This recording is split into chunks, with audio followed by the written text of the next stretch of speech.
Wonderful. Great to see everyone this morning and this afternoon, your time, I'm sure. Wonderful to be with you.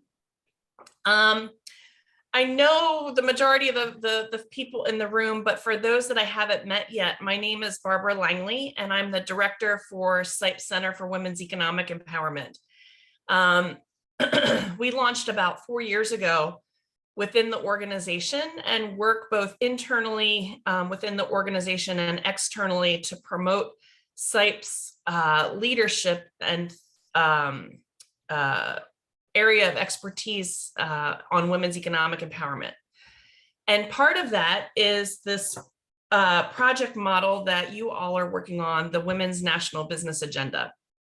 I have worked on these in Jordan, in Papua New Guinea, in Afghanistan.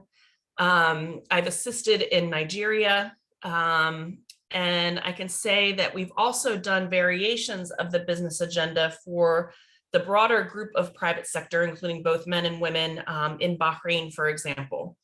It's a proven program model that has worked in a number of countries to help the private sector improve the ecosystem for business and essentially improve the legal and regulatory environment. And in the case for women, it also has helped with social and cultural norms in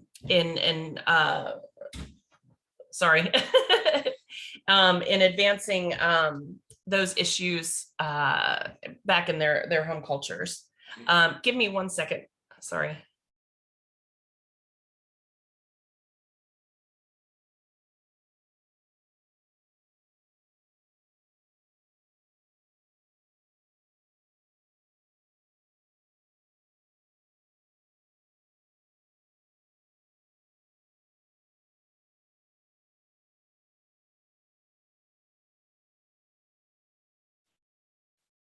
Apologies, there's always something when you're working from home. I have a little English bulldog who was desperate to come in and say hello. But the problem is that she would say hello to all of us and it would be very noisy and we wouldn't hear anything else. And so my husband was desperately trying to help me get her out of the room and get the door shut so that we could have a peace and quiet for our session. So apologies for that. But as I was saying, we've had this successful national business agenda model that has been used in a number of countries around the world to varying degrees of success and has had great impact on changing the legal and regulatory environment and improving the environment for business in the countries that it's worked. In the case of the adaptations that we've done for women, on a women's national business agenda, it's also helped to change some of the cultural norms, depending on what our partners have decided to focus on and to choose. I really want to make this a sort of conversive discussion as opposed to a presentation. I'm sure that there are probably a lot of questions out there. The majority of you have been through the introduction for the business agenda in the past. I have maybe 2 or 3 slides that will help those of you that haven't been through that introduction before and is an easy refresher for those that have, and I'm happy to do that. And then I can give you some tips and tricks really of how I've facilitated discussions in the past and things to think about as you go into some of these discussions and helping this to come to fruition and to get a good product out of that. But before we begin, can we just do a quick round of introductions? Because there are a few folks on the call that I have not met yet. Asel, maybe I'll ask you to lead that conversation. Sure, Barb. Thank you. So today we have a SIPE team and also recently experts on local level for development, folks assisting our coalition to develop National Women's Business Agenda joint. So luckily we have experts in each country. I think we can start from Zarina as IC, and we can end by introduction of the SIPE team. Zarina, can you please introduce yourself? So hi, everyone. So let me firstly introduce myself. My name is Zarina Bikbulat, and I represent SIPE for the WAGE project in Kazakhstan. And here is also Aida Aljanova, who is an VBA expert as well as in Kazakhstan. Aida, do you want to say Hello, it's nice to see you all guys. I just joined this week to the project. However, I'm quite experienced in gender and in everything. I used to work in UNFPA for many years in Kazakhstan and New York in headquarters. And also I'm a gender expert, and as a freelance, I provide a lot of assistance to UN Women here in Kazakhstan. Also, I had a contract with UNSC on SDGs in Speka region. And right now I have, few activities regarding to gender here in Kazakhstan. One is the National Chamber of Entrepreneurs. They are also promoting women entrepreneurship.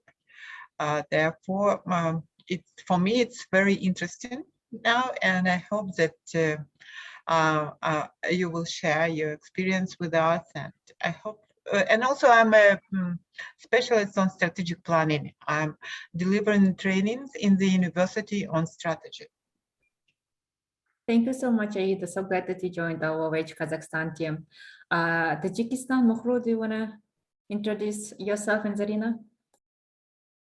Yeah, I think many of you know me. My name is Mohru, site representative in Tajikistan, working for Wage program.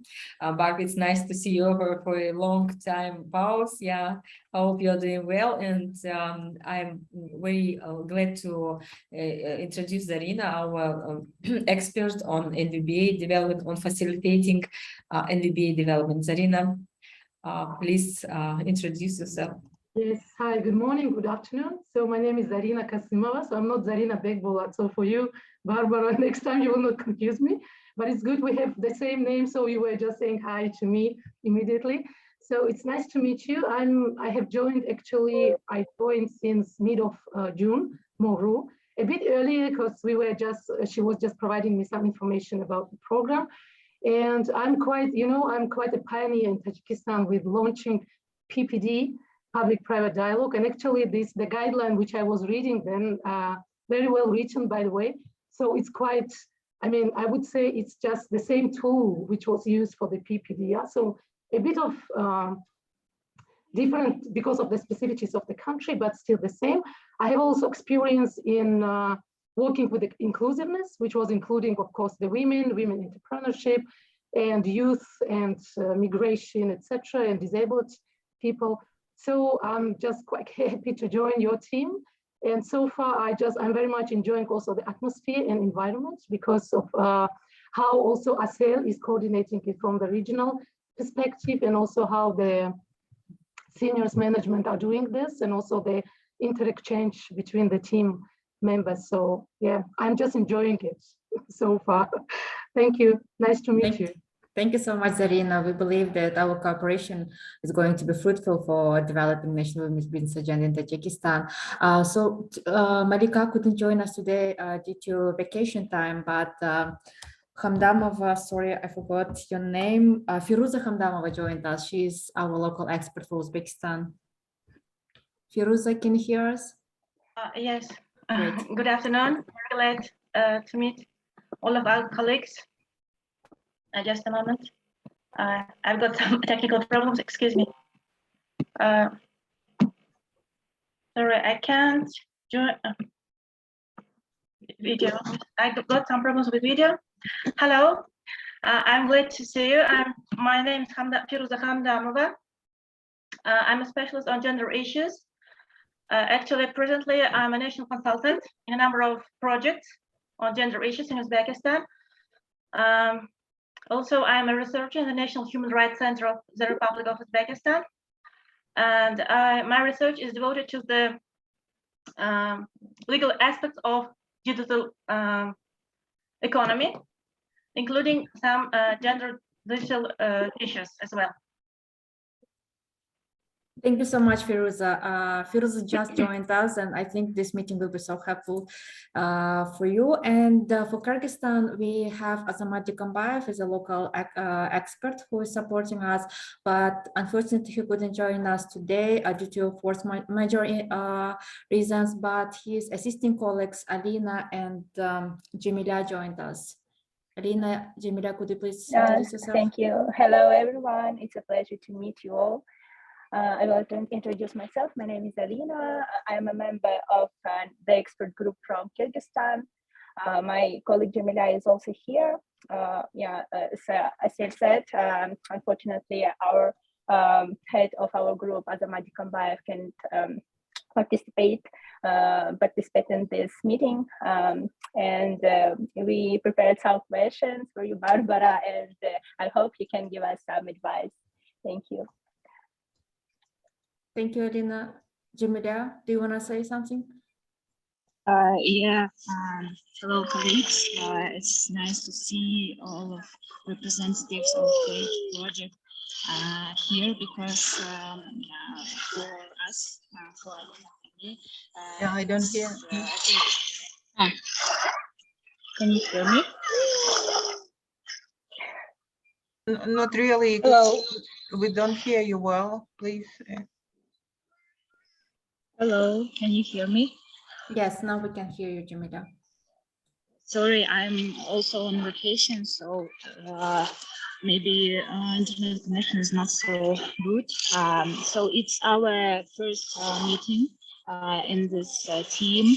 So I also hope that we can find some answers to our questions, like expert group from Barbara and maybe from other colleagues from Central Asia countries.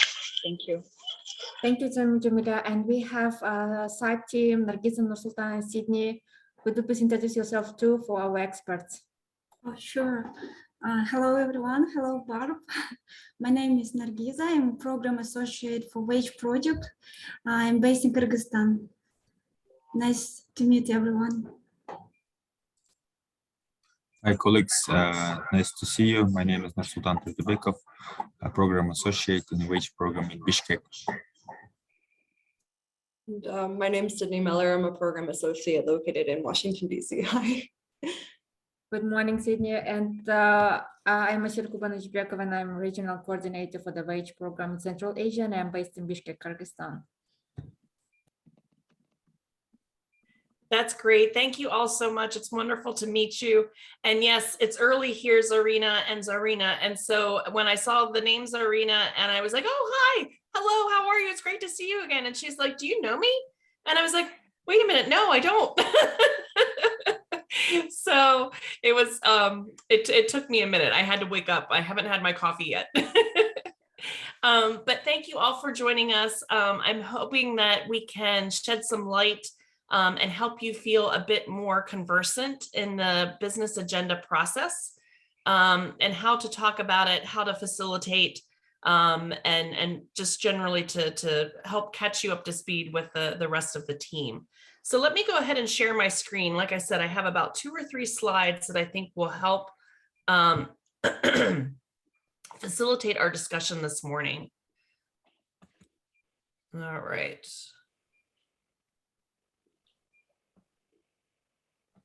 Let me start here.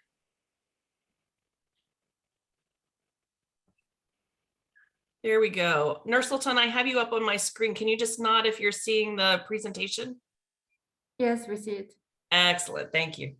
Super. So the project that we're conducting in Central Asia right now, the Women's Business Agendas, are based on an advocacy tool that is used by the U.S. Chamber of Commerce here in the United States. The U.S. Chamber of Commerce is one of the largest, or maybe is the largest actually, business advocacy organization in the United States.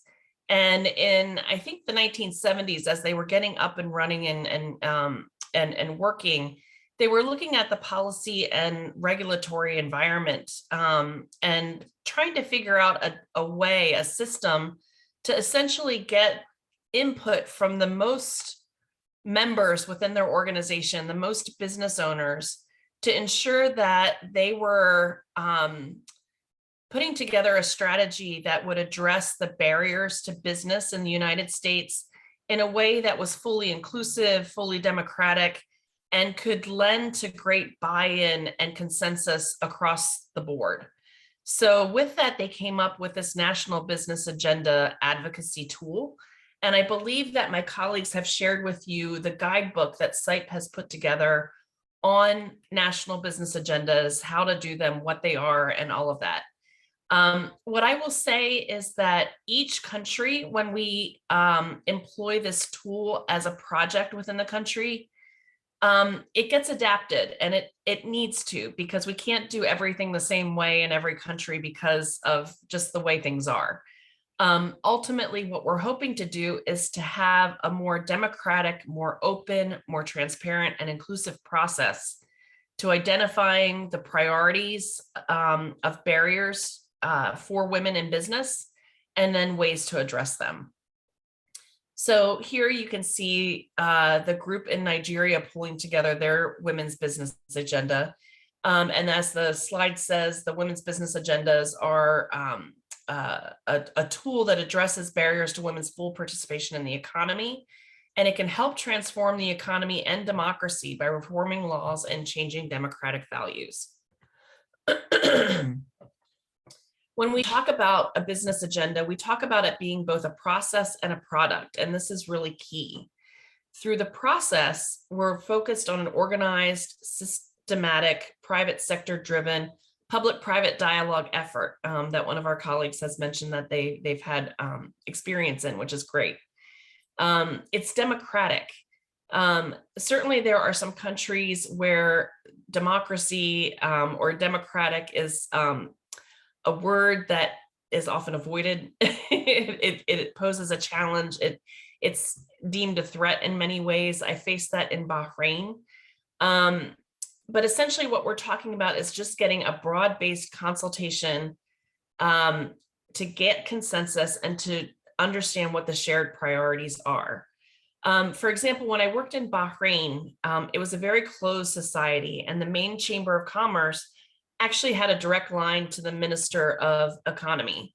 The way business was done was the chamber president called the minister to ask him, for certain things that needed to happen. And then either he would say yes or he would say no.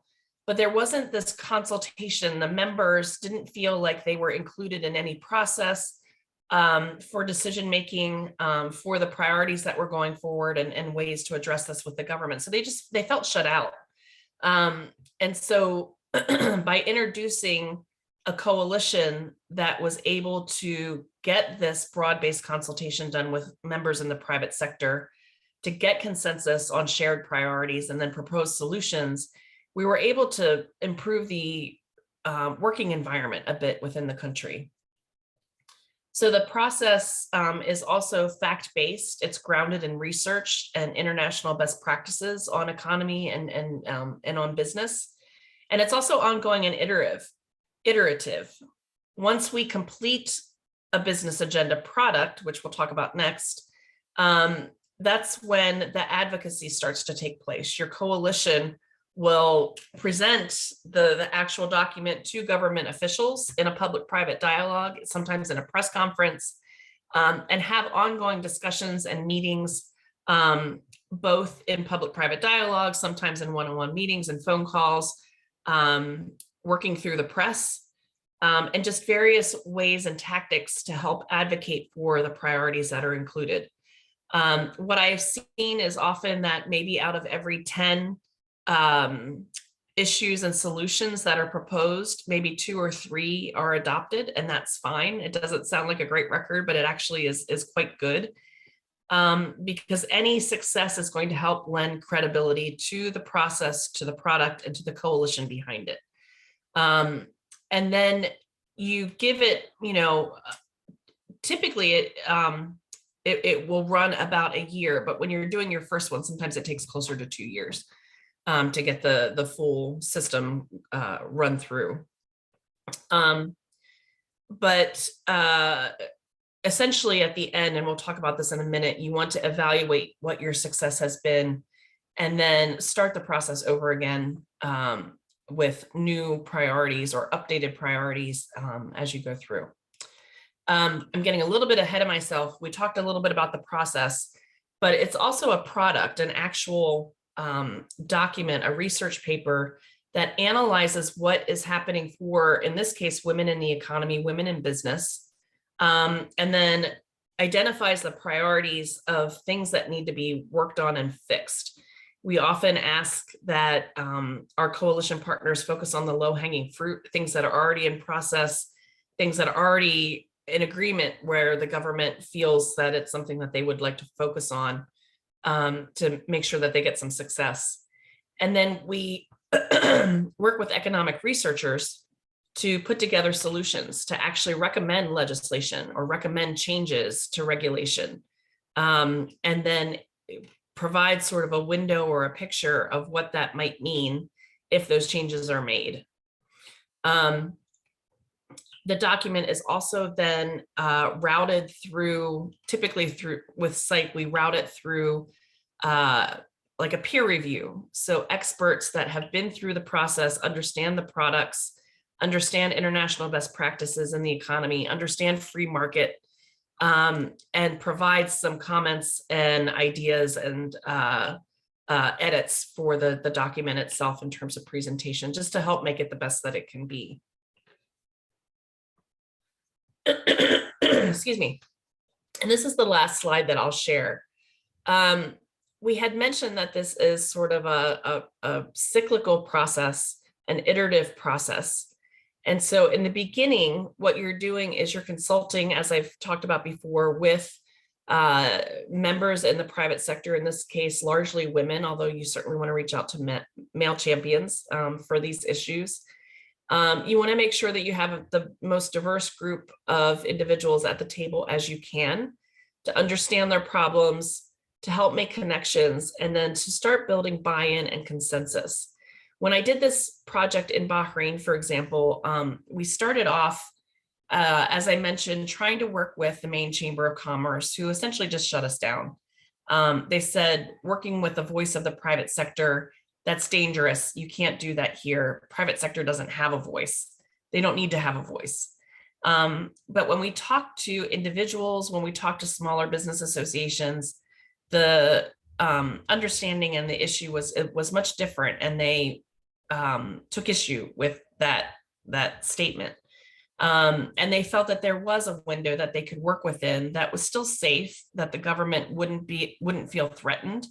And they agreed to work with us. And so it ended up being this small independent coalition of business association owners, some individual private sector leaders, and what have you.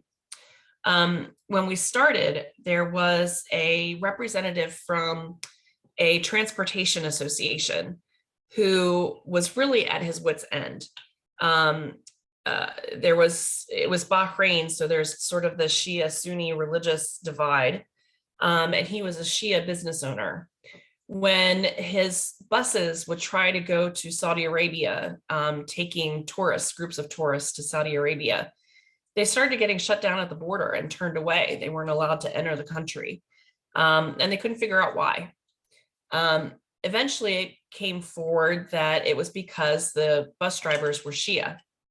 So they changed the bus drivers and brought in foreign workers from India, from Pakistan, and elsewhere to drive the buses into Saudi Arabia and take the tourists to their destination. But again, they got turned around.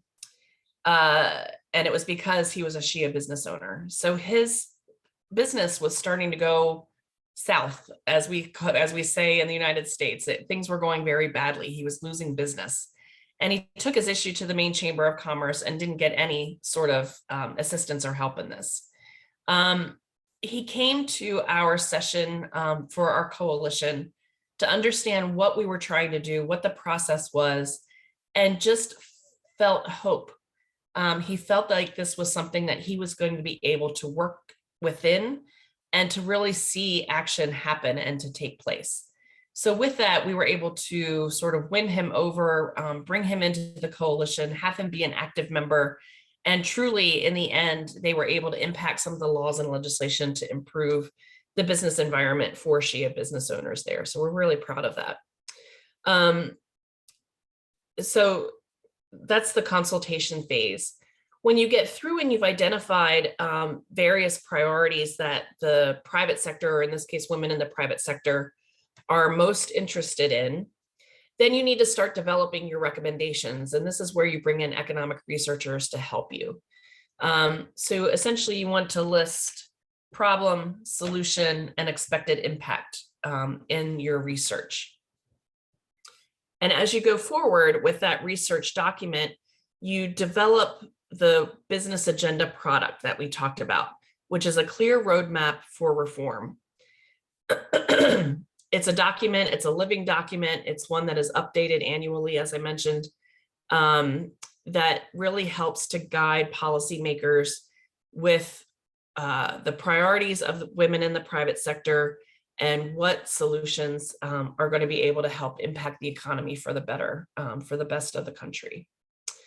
Once you have that document, then you go live, as we say. You want to do a press conference, you want to publish, you want to make a big event, a big splash, as we sometimes say. And then you want to communicate and advocate that recommendations within that business agenda are adopted by the government. This, as we all know, can take a long time. And so we want to celebrate even the small wins. So for example, in Papua New Guinea, the coalition that we were working with there, they started their business agenda just as the pandemic hit and lockdown orders went in place. We quickly switched to Zoom, as everyone did, and kept the coalition together, kept them working on the business agenda. But at the time, for a lot of women in some of these countries, especially in the rural areas, it honestly was about survival. Many of the women in that country are informal business owners and rely on the marketplaces to sell produce and handicrafts and what have you, just to survive. What happened was, of course, our coalition and our chambers represent registered businesses, but one of the chambers of commerce, their presidents, happened by a scene where one of the marketplaces was getting destroyed by police for violating lockdown orders.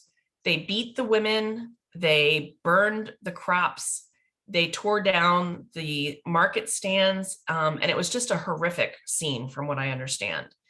And on our coalition meeting, the chamber president raised this issue and said, you know, this isn't necessarily our target group, but this is a big problem.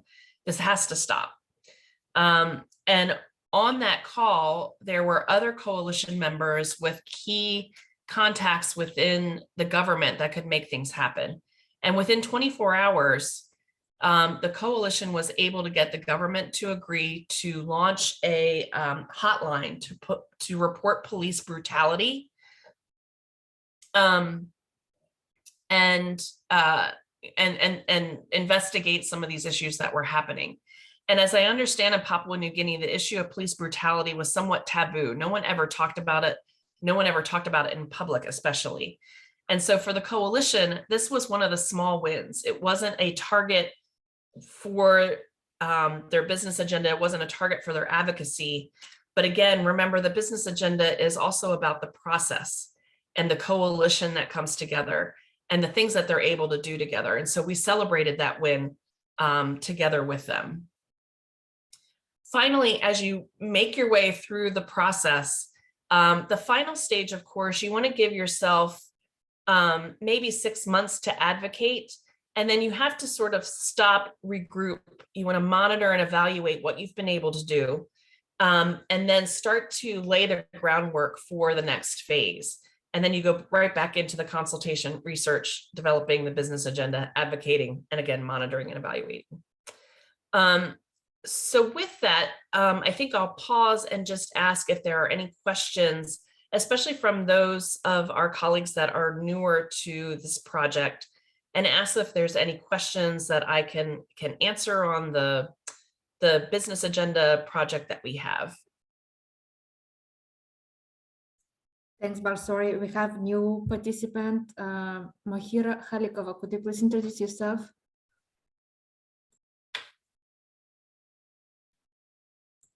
Mahira, can you hear us? Okay, I think we can go with questions. That's fine. Are there any questions so far? No? Pretty clear, especially for those that have done public-private dialogue before, I'm sure. Sorry,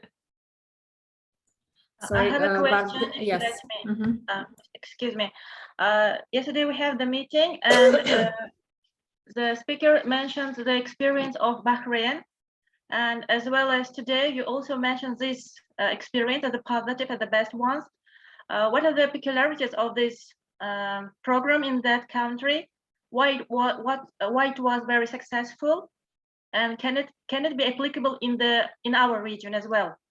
And can you give us other examples of the best practices from other regions or other countries, please? Thank you. Yes, thank you. I think I often bring up Bahrain in this context because I know some of the societies in Central Asia are rather close, similar to Bahrain, and that there is sort of a suspicion of government anytime a group of individuals or constituency group sort of comes to the table with ideas that they want to promote or to advocate. And it can be, in some cases, dangerous, but it can be somewhat problematic. And I think for that reason, I often talk about Bahrain and what we did there and how we did it, just to demonstrate that this project can be successful even in a very difficult political environment. One of the key factors that led to our success in Bahrain is that we didn't surprise the government. The government was aware of who we were, what we were doing, what we were trying to achieve. And honestly, while we didn't necessarily want to prop up the government or show them in a good light, that wasn't the point of the project. What we were able to do was to tap into their economic plan. For example, in Bahrain, at the time that we were doing this, they had unveiled a Vision 2030 for economic development within the country. And so that economic plan had a set of goals of where they wanted to see themselves in, what was it, like 15, 20 years or something like that. I'm forgetting when I did this project, 2015, 2016. So they were projecting forward. When we talked with the private sector at that time, they said, these things are great and the vision is great. However, it's lacking the detail and the how-to and what needs to happen in order to get to that vision. So when we pulled together this coalition, and again, they were independent business owners, they were small business associations that were often cut out of government conversations, government contacts and networks and what have you. That they tended to be the individuals that the government was suspicious of, quite honestly. When we were able to bring them together in coalition and have them talk through what they were trying to achieve with the government officials, it created an understanding and an openness, a transparency that the government allowed things to go forward. They welcomed it to go forward. And in many cases, they were actually able to offer sponsorship or patronage, which was important in that culture for credibility for a number of the coalition events. So we were able to navigate those relationships to make sure that the government didn't feel threatened by what we were trying to achieve, and that it was clear that it was something that kind of tied into some of their goals and issues. Hopefully that helps explain things. Aida, you can certainly jump in. Thank you very much for this good example, because just yesterday I talked to one person, and as you may know, that Kazakhstan is the most diverse country in this region in terms of ethnicity and religions. However, Islam is getting prevailing, and unfortunately, a lot of people do not interpret it well. That a lot of men, they think that Muslim ladies, they should take care of kids and they shouldn't work too much.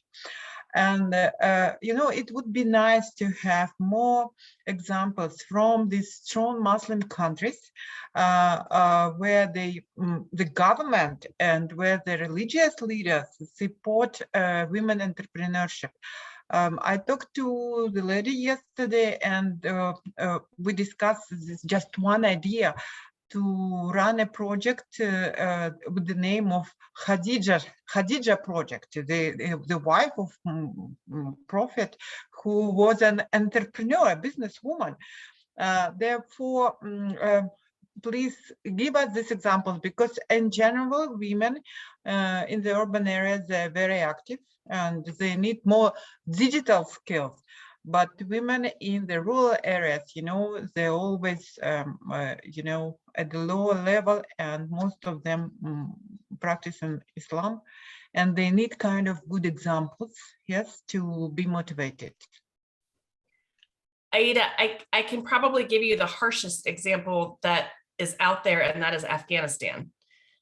We have a partner that was working in Afghanistan prior to the Taliban's takeover, the Afghanistan Women's Chamber of Commerce and Industry. They produced a women's national business agenda in the spring, right before the Taliban's takeover. I want to say maybe March or April, with great success. They were able to conduct consultations, I think, with 1,300 women business owners, registered women business owners in Afghanistan prior to the Taliban takeover, collect the priorities and collect ideas, solutions that could work even in very conservative Islamic areas of the country. Certainly with the Taliban takeover, it upended everything in that country, in particular for women. But they are carrying forward. They have had to regroup. A number have left the country, but a number still remain. And those that have left are trying to organize as diaspora to support women back home. One of the things that they have mentioned to me is that there are still recommendations and solutions in their business agenda that in their mind could work under a Taliban ruled country, that could work under Sharia law. So for example, one of the things that they were promoting is that the government assist in launching and developing and hosting women marketplaces where women business owners can come to sell their services and their goods and sell them to women consumers. So it doesn't violate some of the rules and regulations on women's transportation and interaction with men in the country. I would encourage you, Asel, I think, do you have the Afghanistan Women's National Business Agenda? I guess, yes, I will check, but we had a meeting with the head of Afghan Chamber of Women in Afghanistan. Super. And she was sharing, I guess, yes. Yeah, that's great. If not, I can forward it to you, but I recommend that you take a look at that because that might give you some idea. They've done great work in promoting women's entrepreneurship in that culture and are regrouping to continue that under the Taliban. Super. But I have a question. Yes, okay. please, Alina, and then I see also Jamila. Okay, thank you. My question is about gender-based violence. Even from the name of the coalition, it is clear that it contains two agendas. So on the one hand, it is the development of women's entrepreneurship, and on the other hand, it is a reduction of gender-based violence. So there are women entrepreneurs in the coalition, but there are also the organizations that work to reduce violence. So what approaches do you think, do you see in combining these two agendas? So how important is to put gender and violence on the national agenda? In your opinion? Yes, thank you, Alina. And I know that this is something that makes you scratch your head and think. And to be perfectly honest and transparent, this is a new area that SIPE is looking at and trying to work on. So, you all are trailblazers on this, we call it an intersection of issues, right? And so I don't know that I necessarily have a great answer for you, but I think that anything that you can do on figuring out the intersection of these issues and ways to combat, to both improve women's economic empowerment and to eliminate gender-based violence and harassment, I think is good. So I think you just have to strike a balance. As we're looking at it in broader context and broader terms, one of the things that we're finding is that it's probably easiest, and the nexus, the nucleus of where these things intersect really is in the world of work. So if you look at gender-based violence and harassment at work, in the workplace, and find ways to combat that. So for example, if I'm a woman business owner and I need to go update my registration at the municipal government, and I'm talking in broad terms, I'm not a business owner, I'm not sure exactly how these things work, but hopefully this will relate. If I'm a woman business owner, I have to go update my registration at the municipal government. And when I go there, I am faced with sort of this blackmail or bribery requesting sexual favors. So in other words, I can't just go as a man does and pay my administration fees, fill out my paperwork and be done.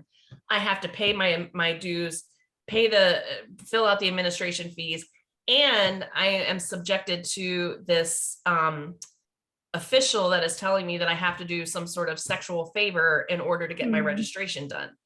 So to the extent that you can have conversations, find out what might be happening, what some of these women business owners are facing in gender-based violence and harassment, and then look at the laws that govern in your country. Are there laws on the books? If there are good laws, do they just need to be implemented?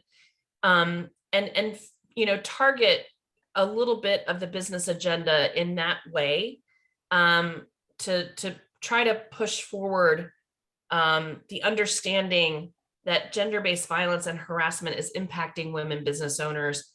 And through our coalition of women in the private sector and women in civil society that focus on this issue every day, that we can include some things in our business agenda that are going to tackle that and make the situation better. Does that help? Yeah, it helps. It leads to another question about who is the beneficiary of the national agenda. We also saw that it could be women that had experience with harassment and on work, or it could be poor women who has local violence and by his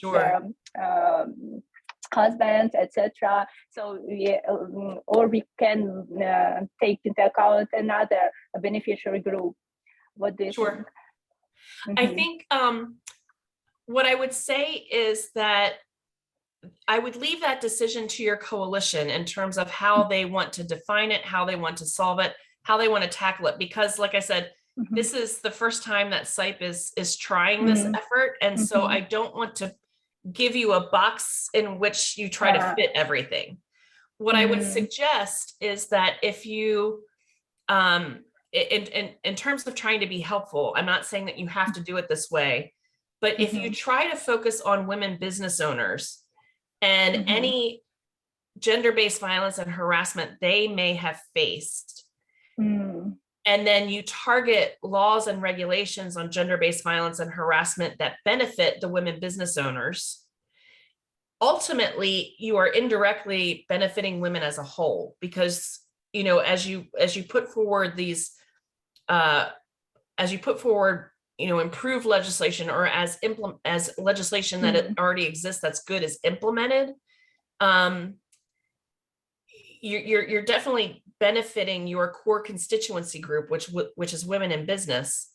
But then you're also helping women more broadly, because there will be new laws and legislation, regulation in place that can benefit women more broadly in the private sector, in the civil society sector as well. Does that make sense? Yeah, thank you very much. I'm sorry, I have another question. That's okay. One more, and then we have to go to Jamila. Okay. What could be Jamila. Jamila, it is my colleague. Maybe I can give her the word. Jamila. Thank you for your answers, Bar. They really make sense for us for Kyrgyzstan. In Kyrgyzstan, we have a national program on women entrepreneurship. So, can you hear me well? Yes. Great. So we have such program that we can see that it's really good achievement for Kyrgyzstan, but it creates another challenge because then on what coalition have to focus. So what maybe on Bahrain or in other countries, you can see this correlation or connection that was built between national strategic documents on women entrepreneurship or just entrepreneurship and national agenda. I'm not sure if I understood the question well, Jamila. Are you asking how to work with the coalition to define priorities, how to facilitate that?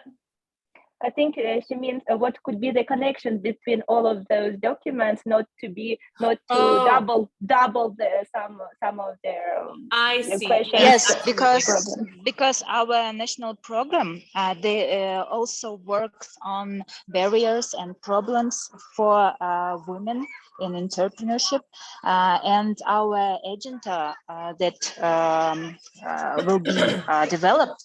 It's also focused on these questions. So what should be this correlation?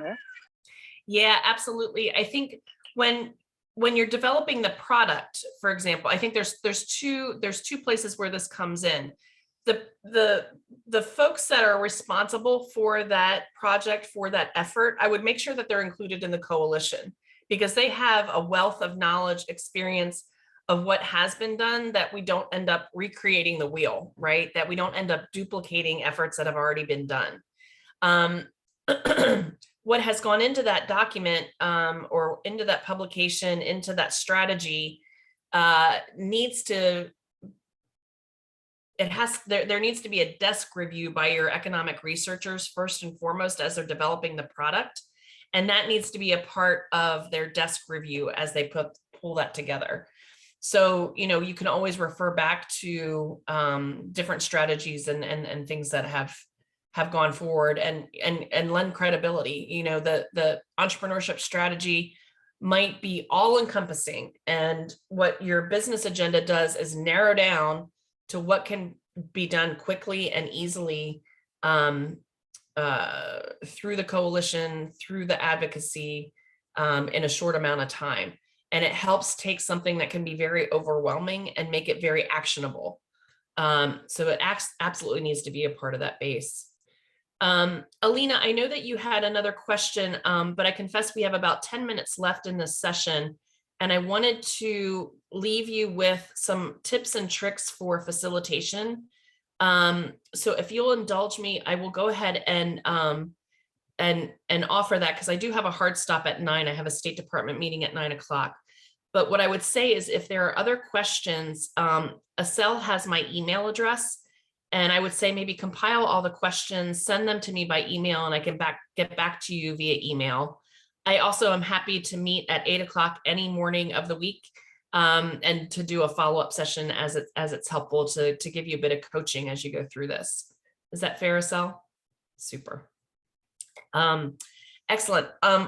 When you're facilitating the conversation with the coalition, I realize I have been there that you often have very strong personalities, strong organizations that tend to dominate conversation, that tend to try to be helpful, but sometimes aren't very helpful. And there's ways to mitigate that as a facilitator. And that's why bringing SIPE's project, SIPE's team to the table for something like this often helps these constituency groups come together and find an easier way to work together as opposed to doing it on their own. It gives them a bit of separation and someone to turn to it to help things go forward. When I've moderated a session to define priorities on the business agenda, the way that I have done it is actually rather simple. And so I offer it up as an example that you are welcome to use or change or adapt as you need to. When I did this in Jordan, I had a group of about 20 individuals in a conference room that were part of the coalition. Some of you might have bigger coalition groups and you'll need to do breakout groups and what have you. But for this group of 20, essentially, I divided them up into, I think it was 4 groups of 5. And I mixed organizations. So where we had multiple representatives from one organization, I made sure that they weren't sitting together at the same table and asked them to work with others within the coalition. And I asked them to quickly, within a half an hour, to define what are the top 3 to 5 priorities for women in business. What are the barriers that they are facing? What are the issues that they need resolution on? And then I brought the groups back after the breakouts and had them work individually. We didn't have site interfere at all, other than to go around and make sure things were going well. Had to come back and present. And as a facilitator, we listed on an easel paper all of the priorities that came out of the breakout groups. Often you find that things overlap. And so if you had one that was duplicative, you would ask the group if it was phrased the way everyone wanted it to be phrased, and then you moved on, you didn't list it twice. From that, we came up with a list of maybe 30 priorities that the group was interested in, which was way too many. We wanted to narrow it down to 10. So I gave everybody colored sticky notes, and everybody had 3 sticky notes. And I asked them to go up to the easel paper and put their sticky note on the top 3 issues that they think that need to be focused on first. And from that, we did a couple rounds of this so that we could narrow down to a group of 10 priority issues. And through that, we were able to diffuse some of the issues of sort of strong personalities and those that sort of overtake the conversation, because we were working in small groups and because there was an open and transparent vote on the priorities that go forward. So everyone was able to feel like they had a voice in how this went, and that it wasn't dominated by any one organization. And it was really the facilitator's job, the facilitator's duty, to make sure that that happened. I'm trying to think of that. I mean, that's the biggest sort of tip and trick that I can offer. And I don't know if there's maybe any questions on that, Asel, if that makes sense. Thanks, Barb. If experts have any questions, Aida. I just wonder, because, you know, most of our sessions, facilitated session will be online because we all live in different cities.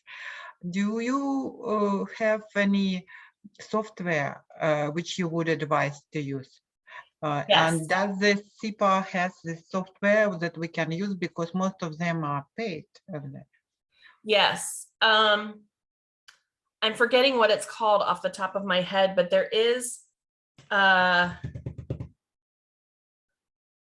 something that I've used in other exercises where it's kind of like a whiteboard where you can write sticky notes, Post-it notes, and put it up, and everybody can do it at the same time.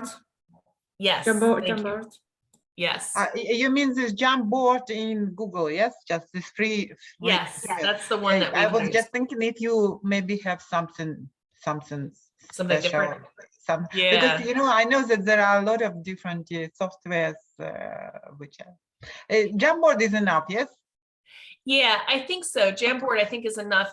There might be Mural, I think, is another one. Is it Mural? Is paid. You have to pay. It's paid. Let me see if Snipe has a subscription to that in any of our departments, something that you can use. But Jamboard might be enough, and you might just want to play with the software and see how it works, and see how you can make it useful for how you want to do this. Okay, thank you. Yeah. Super. Any other questions? Asel, did I cover everything that you wanted covered? Is there anything that I'm missing? I think for the first meeting, it was the first introduction meeting for the experts to learn more about National Women's Business Agenda. It was so helpful, but I agree with some experts that we need to have maybe more meetings with you or with other Cyping House experts in the process of developing, because they just enrolling in this position and just starting doing desk research.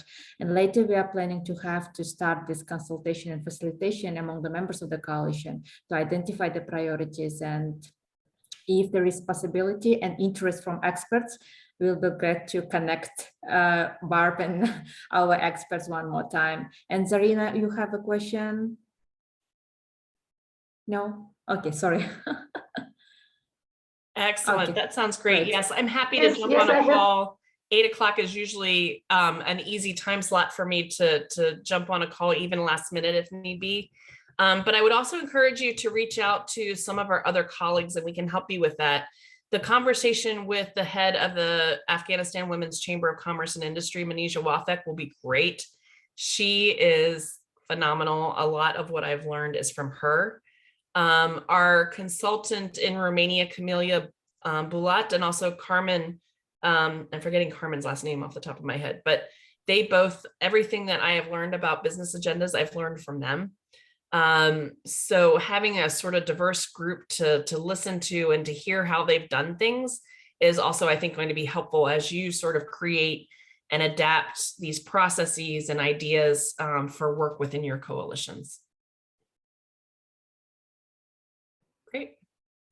Yeah, just one question. It's just how approachable Barbara is and how we can, let's put this way, use Barbara. I'm so approachable. I'm putting my email in the chat. Feel free to use it. Thank you. Absolutely. Thank you so much, Barb, for leading